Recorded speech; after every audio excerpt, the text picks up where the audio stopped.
Hi viewers, welcome to my channel. అందరూ బాగున్నారా? ఈరోజు మనం పెళ్లి గురించి తెలుసుకుందాం. అసలు పెళ్ళి అనేది ప్రతి ఒక్కరి జీవితంలో చాలా ఇంపార్టెంట్ మ్యాటర్. పెళ్ళికి ముందు లైఫ్ అనేది వేరుగా ఉంటుంది, అలాగే పెళ్లి తర్వాత లైఫ్ అనేది వేరుగా ఉంటుంది. అసలు మీరు ఎవరిని పెళ్లి చేసుకోవాలి, ఎప్పుడు పెళ్లి చేసుకోవాలి, ఏ పద్ధతిలో పెళ్లి చేసుకోవాలి, ఎవరిని పెళ్లి చేసుకోకూడదు, ఎప్పుడు పెళ్లి చేసుకోకూడదు, ఈ విషయాలన్నీ కూడా ఒక చట్టంలో చెప్పబడి ఉన్నాయి. ఈ విషయం మీకు తెలుసా? ఈ చట్టాన్ని కాదని మీరు కానీ పెళ్లి చేసుకుంటే, ఈ చట్టంలో ఎవరినైతే పెళ్లి చేసుకోవద్దు అని చెప్పినటువంటి వ్యక్తుల్ని కానీ మీరు కానీ పెళ్లి చేసుకుంటే మీ పెళ్ళి అనేది చెల్లదు, అంటే చట్ట ప్రకారం చెల్లదు. అలాగే మన సమాజంలో కూడా చాలా వరకు ఈ పెళ్ళి అనేది చెల్లదు. మరి ఎవరిని పెళ్లి చేసుకోకూడదు, ఎప్పుడు పెళ్లి చేసుకోకూడదు, ఎలా పెళ్లి చేసుకోకూడదు అన్న విషయాన్ని మరి ఈ వీడియోలో మనం కంప్లీట్గా తెలుసుకుందాము. మరి ఇలాంటి మోర్ లీగల్ నాలెడ్జ్ కోసం వెంటనే మన ఛానల్ని సబ్స్క్రైబ్ చేసుకోండి. అలాగే చివరి వరకు ఈ వీడియోని మిస్ కాకుండా చూడండి. మీరు పెళ్ళి అనేది ఎప్పుడు చేసుకోవాలి అంటే, అమ్మాయి కానీ అయితే 18 సంవత్సరాలు నిండిన తర్వాత, అబ్బాయి కానీ అయితే 21 సంవత్సరాలు నిండిన తర్వాత మాత్రమే పెళ్ళి అనేది చేసుకోవాలి. ఒకవేళ 18 సంవత్సరాల లోపు కానీ లేకపోతే 21 సంవత్సరాల లోపు కానీ అమ్మాయి కానీ అబ్బాయి కానీ పెళ్ళి చేసుకుంటే వారి పెళ్ళి పెద్దల యొక్క కన్సెంట్ తోటి లేకపోతే గార్డియన్ యొక్క కన్సెంట్ తోటి జరిగి ఉంటుంది. సో వీళ్ళు పెళ్ళైన తర్వాత వాళ్ళ మేజెస్ అంటే ఎప్పుడైతే 18 సంవత్సరాలు కానీ 21 సంవత్సరాలు కానీ వాళ్ళు కంప్లీట్ చేసుకుంటారో అప్పుడు వారికి జరిగినటువంటి పెళ్ళి కంటిన్యూ చేయాలా లేదా అన్నటువంటి డెసిషన్ అనేది తీసుకునే హక్కు అనేది వాళ్ళకి ఉంటుంది. వాళ్ళకి 21 సంవత్సరాలు కానీ 18 సంవత్సరాలు కానీ నిండిన తర్వాత ఈ పెళ్ళి మాకు వద్దు అని కానీ వాళ్ళు అనుకుంటే, ఆ పెళ్ళి వాళ్ళకి మైనస్గా ఉన్నప్పుడు చేశారు కాబట్టి మైనర్ మ్యారేజ్ అనేది ఈ చట్ట ప్రకారం వాయిడబుల్ మ్యారేజ్ అవుతుంది. కాబట్టి వాళ్ళు మేజెస్ అయిన వితిన్ 1 year లోపు వాళ్ళు వాయిడబుల్ మ్యారేజెస్ కింద వాళ్ళు పెళ్ళి క్యాన్సిల్ చేసుకోవాలి అనుకుంటే కోర్టును అప్రోచ్ అయ్యి కేసు అనేది ఫైల్ చేసుకొని వాళ్ళ మ్యారేజ్ అనేది క్యాన్సిల్ చేసుకోవచ్చు. కాబట్టి పెళ్ళి ఎప్పుడు చేసుకోవాలి అంటే 18 సంవత్సరాలు అమ్మాయికి 21 సంవత్సరాలు అబ్బాయికి నిండిన తర్వాత మాత్రమే పెళ్లి చేసుకుంటే అది వ్యాలిడ్ మ్యారేజ్ కిందకి వస్తుంది. లేదు అంటే వాళ్ళిద్దరికి ఇక్కడ ఒక ఆప్షన్ అనేది ఉంటుంది. వాళ్ళు అది వ్యాలిడ్ మ్యారేజ్ కింద ఆ తర్వాత కంటిన్యూ కానీ చేస్తూ ఉంటే అది వ్యాలిడ్ మ్యారేజ్ అవుతుంది. లేదు అని చెప్పి కేసు అనేది ఫైల్ చేస్తే ఆ కేసు అనేది ఫైల్ చేయడానికి కూడా వితిన్ 1 year లోపు ఫైల్ చేసుకోవాలి. అంటే వాళ్ళు మేజర్స్ అయిన 1 year లోపు ఆ కేసు అనేది ఫైల్ చేసుకొని పెళ్ళి అనేది క్యాన్సిల్ చేసుకోవచ్చు. మరి మీరు ఎవరిని పెళ్లి చేసుకోవచ్చు, ఎవరిని పెళ్లి చేసుకోకూడదు అంటే, ఈ చట్ట ప్రకారం the parties are within the degrees of prohibited relationship and the parties are not sapindas to each other. అంటే ప్రొహిబిటెడ్ రిలేషన్షిప్ అంటే full blood, half blood and uterine blood పీపుల్స్ని పెళ్ళి అనేది చేసుకోకూడదు. ఈ బ్లడ్ రిలేషన్ గురించి నేను సపరేట్గా వేరే వీడియో అనేది చేస్తున్నాను, అది మీకు ఈ డిస్క్రిప్షన్ బాక్స్లో ఇస్తాను. మీరు ఒకసారి ఆ వీడియో అనేది చెక్ చేసుకోండి, మీకు ఆ బ్లడ్ గ్రూప్స్ గురించి క్లియర్గా తెలుస్తుంది. ఇప్పుడు నేను ఈ వీడియోలో సింపుల్గా మీకు చెప్తాను. ఆ బ్లడ్ గ్రూప్ ఆఫ్ పీపుల్ ఎవరు అంటే full blood, half blood, uterine blood అంటే ఇప్పుడు మీ ఫాదర్ అండ్ మదర్కి మీరు కాకుండా వేరే అమ్మాయి కానీ అబ్బాయి కానీ ఉంటే వాళ్ళు మీకు బ్రదర్స్ అండ్ సిస్టర్స్ అవుతారు. అలాగే మీ ఫాదర్ ఇంకొక వైఫ్ని చేసుకున్నప్పుడు ఆ వైఫ్కు పుట్టినటువంటి పిల్లలు కానీ లేదా మీ మదర్ ఇంకొక వ్యక్తిని పెళ్లి చేసుకున్నప్పుడు అతని ద్వారా ఆవిడికి పుట్టినటువంటి పిల్లలు కానీ వీళ్ళందరూ మీకు బ్రదర్స్ అండ్ సిస్టర్స్ వరుస అవుతారు. కాబట్టి అలాంటి వ్యక్తుల్ని మీరు పెళ్ళి అనేది చేసుకోకూడదు. అలాగే సబ్ఇండాస్ అంటే మీ నాన్న హిందూ మతాచార ప్రకారం పెదనాన్న పిల్లలు, పిన్ని పిల్లలు, అలాగే సబ్ఇండాస్ ఒకే ఇంటి పేరు, ఒకే గోత్రం ఉన్నటువంటి ఇటువంటి కేటగిరీకి సంబంధించినటువంటి వ్యక్తులు వాళ్ళందరూ కూడా మీకు వరుసకి బ్రదర్స్ అండ్ సిస్టర్స్ అవుతారు. కాబట్టి అటువంటి వ్యక్తులను కూడా మీరు పెళ్ళి అనేది చేసుకోకూడదు. అలాగే ఆల్రెడీ పెళ్ళయ్యి వేరే హస్బెండ్తో కానీ వైఫ్తో కానీ నివసిస్తూ ఉన్నటువంటి వ్యక్తిని పెళ్ళి అనేది చేసుకోకూడదు. అంటే ఆ వ్యక్తి ఆవిడికి కానీ అతనికి కానీ డైవర్స్ ఇచ్చేసిన తర్వాత పెళ్ళి అనేది చేసుకోవచ్చు తప్ప వాళ్ళిద్దరూ హస్బెండ్ అండ్ వైఫ్గా కలిసి జీవిస్తూ ఉన్నప్పుడు లేకపోతే సపరేట్గా ఉన్నా కానీ డైవర్స్ అనేది తీసుకున్నప్పుడు అటువంటి వ్యక్తుల్ని కూడా పెళ్ళి అనేది చేసుకోకూడదు. కాబట్టి ఇప్పుడు నేను చెప్పినటువంటి ఈ ప్రొహిబిటెడ్ రిలేషన్షిప్ పీపుల్ని కానీ సబ్ఇండా పీపుల్ని కానీ అలాగే ఆల్రెడీ వేరొక హస్బెండ్ కానీ వైఫ్ కానీ ఉన్నటువంటి వ్యక్తుల్ని కానీ మీరు కానీ పెళ్లి చేసుకున్నట్లు అయితే మీ పెళ్ళి అనేది వాయిడ్ మ్యారేజ్ కిందకి వస్తుంది. అంటే మీ పెళ్ళి చెల్లదు. చట్ట ప్రకారం మీ పెళ్ళికి ఎటువంటి హక్కులు అనేవి ఉండవు. కాబట్టి ఇలాంటి వ్యక్తులని మీరు పెళ్ళి అనేది చేసుకోకూడదు అని మనకి ఈ చట్టం చెప్తుంది.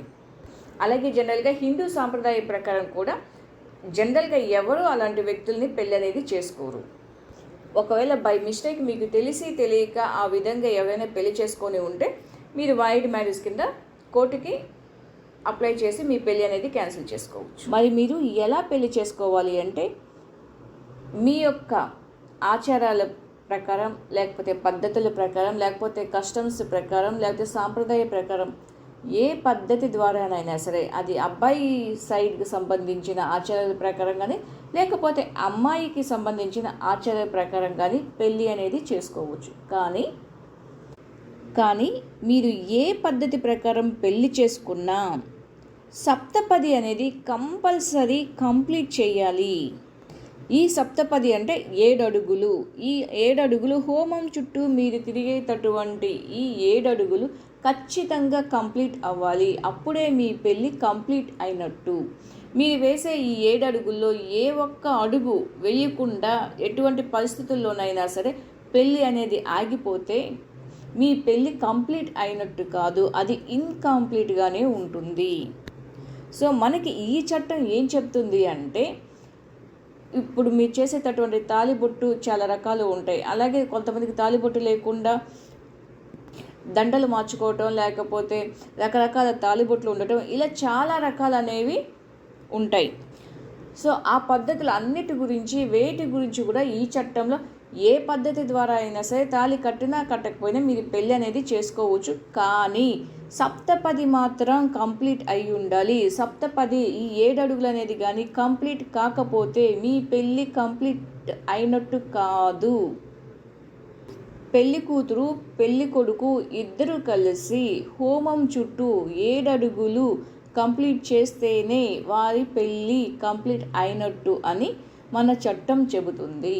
రీసెంట్గా మన సుప్రీంకోర్టు ఏం జడ్జిమెంట్ ఇచ్చింది అంటే, ఈ సప్తపది ఒక కేసుకు సంబంధించి ఈ సప్తపది అనేది కంప్లీట్ కాలేదు కాబట్టి వాళ్ళ పెళ్ళి చెల్లదు. కాబట్టి భార్యకి భర్తకి వారిద్దరి మధ్య ఎటువంటి రిలేషన్షిప్కి ఎటువంటి హక్కులు అధికారాలు ఉండవు అని చెప్పేసి అసలు వాళ్ళ పెళ్ళి చెల్లదు అని చెప్పి జడ్జిమెంట్ ఇవ్వటం అనేది జరిగింది.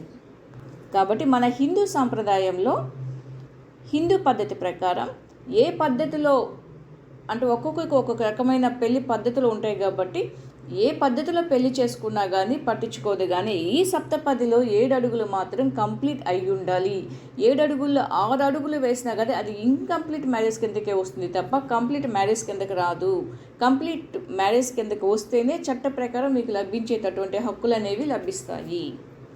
కాబట్టి మీ పెళ్ళి ఎలా చేసుకోవాలి అంటే మీ పద్ధతి ప్రకారం పెళ్లి చేసుకోవాలి. అలాగే ఈ 7 అడుగులు అనేవి కంప్లీట్ చేయాలి. అప్పుడు మాత్రమే మీ పెళ్ళి కంప్లీట్ అయినట్టు, మీ పెళ్ళి అనేది చెల్లుతుంది. మరి ఈ విషయాలన్నీ ఏ చట్టంలో చెప్పబడేవి తెలుసా? ద హిందూ మ్యారేజ్ యాక్ట్ 1955లో చెప్పబడ్డాయి. ఈ చట్టం అనేది ముస్లిమ్స్కి, క్రిస్టియన్స్కి అప్లై అవ్వదు. ఈ చట్టం హిందూస్కి, బుద్ధిస్ట్కి, జైన్స్కి మరియు సిక్ రిలీజన్కి సంబంధించిన వ్యక్తులకి మాత్రమే ఈ చట్టం అనేది అప్లై అవుతుంది. ఈ చట్టంలో సెక్షన్ 5లో కండిషన్స్ ఫర్ హిందూ మ్యారేజ్ అని, అంటే ఒక పెళ్ళి వ్యాలిడ్ మ్యారేజ్ కావాలి అంటే ఈ కండిషన్స్ అనేవి ఫుల్ఫిల్ అయితేనే అది వ్యాలిడ్ మ్యారేజ్ అవుతుంది, లేకపోతే అవ్వదు అని చెప్పబడ్డాయి. మరి సెక్షన్ 5 ఏంటి అనేది సింపుల్గా డిస్క్రిప్షన్ చేస్తాను, ఒకసారి చూడండి. Under section 5 conditions for a Hindu marriage. A marriage may be solemnized between any two Hindus if the following conditions are fulfilled, namely, అంటే ఇద్దరు హిందువులకి పెళ్ళి అనేది చేయాలి అనుకున్నప్పుడు ఈ కింద చెప్పబడినటువంటి కండిషన్స్ అనేవి కానీ సరిపోతే వారిద్దరికి పెళ్ళి అనేది జరిపించవచ్చు అని చెప్పబడింది. మరి ఆ కండిషన్స్ ఏంటి అంటే, neither party has a spouse living at the time of the marriage. అంటే అమ్మాయికి కానీ అబ్బాయికి కానీ పెళ్ళయ్యే నాటికి ఇంకొక వైఫ్ కానీ హస్బెండ్ కానీ జీవించి ఉండకూడదు. అంటే వాళ్ళు చనిపోయినన్నా ఉండాలి, లేకపోతే విడాకులు తీసుకోనన్నా ఉండాలి. అండ్ సెకండ్ కండిషన్ ఏంటి అంటే, at the time of marriage neither party is incapable of giving a valid consent to it consequences of unsoundness of mind are through capable of giving a valid consent has been suffering from a mental disorder of such a kind or to such an extent has to be unfit for marriage and the procreation of children or has been subject to recurrent attacks of insanity. So ఈ second condition ప్రకారం అన్సౌండ్నెస్ of మైండ్లోనే ఇలా పిచ్చిలో చాలా రకాలు ఉంటాయి. అటువంటి వాళ్ళ valid consent అనేది వాళ్ళు అనేది ఇవ్వటం అనేది జరగదు. కాబట్టి అటువంటి పరిస్థితుల్లో అటువంటి వ్యక్తుల్ని పెళ్లి చేసుకున్నప్పుడు కానీ అటువంటి వ్యక్తికి పెళ్ళి అయినప్పుడు కానీ వాళ్ళకి సౌండ్నెస్ ఆఫ్ మైండ్ అనేది వచ్చినప్పుడు పెళ్లి క్యాన్సిల్ చేసుకునే అవకాశం అనేది ఉంటుంది.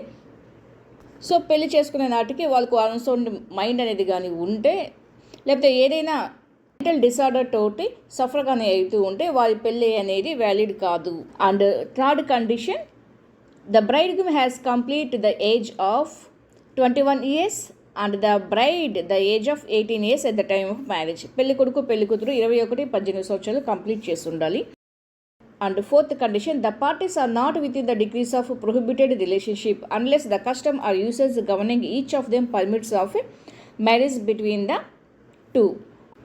And fifth condition is, the parties are not subpoenas of each other unless the custom or uses governing each of them permits of a marriage between the two.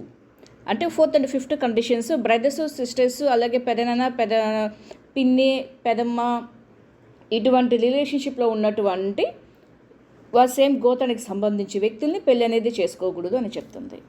And మనకి section 7లో ceremonies for a Hindu marriage అంటే Hindu marriage ఏ పద్ధతి ద్వారా చేసుకోవాలి అని చెప్పబడింది అంటే, a Hindu marriage may be solemnized in accordance with the customary rites and ceremonies of either party thereto, where such rites and ceremonies include the Saptapadi, that is the taking of 7 steps by the bridegroom and bride jointly before the scattered fire. The marriage becomes complete and binding when the 7th step is taken.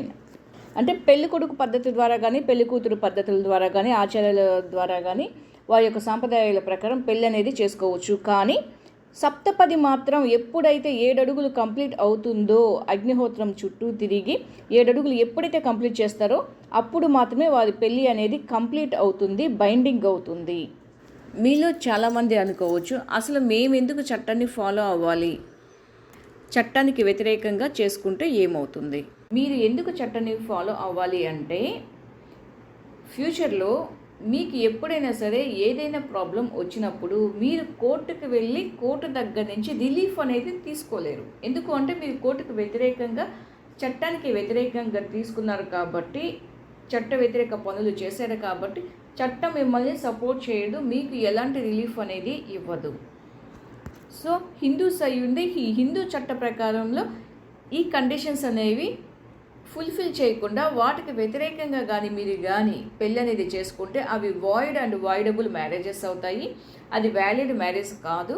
అలాంటప్పుడు భార్యాభర్తలకు సంబంధించి ఎటువంటి గొడవ వచ్చినా కానీ అది maintenance case వేయాలి అన్నా లేకపోతే డైవర్స్ తీసుకోవాలన్నా ఎటువంటి భార్యాభర్తలకు సంబంధించిన కేసులు కోర్టులో ఫైల్ చేయాలి అంటే ఫస్ట్ మీరు భార్యాభర్త అన్నటువంటి గుర్తింపు కోర్టులో ఉండాలి. అలా గుర్తించాలి అంటే మీ మ్యారేజ్ అనేది వ్యాలిడ్ మ్యారేజ్ అయి ఉండాలి.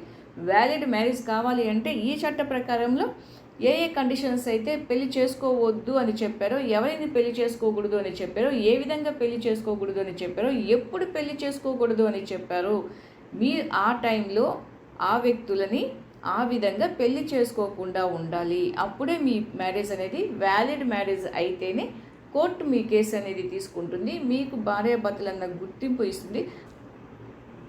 అలాగే చట్టంలో మీకు ఎలాంటి హక్కులు అంటే భార్యాభర్తలకి ఎలాంటి హక్కులు అయితే కల్పించబడి ఉన్నాయో ఆ హక్కుల్ని, ఆ అధికారాలని, మీకున్నటువంటి రైట్స్ని మీరు కోర్టు ద్వారా రిలీఫ్ అనేది తీసుకోవచ్చు. లేదు అంటే కోర్టు మీకు ఎలాంటి సపోర్ట్ అనేది ఇవ్వదు. Thanks for watching. అలాగే మరిన్ని లీగల్ నాలెడ్జ్ వీడియోస్ కోసం మన ఛానల్ని సబ్స్క్రైబ్ చేసుకోండి.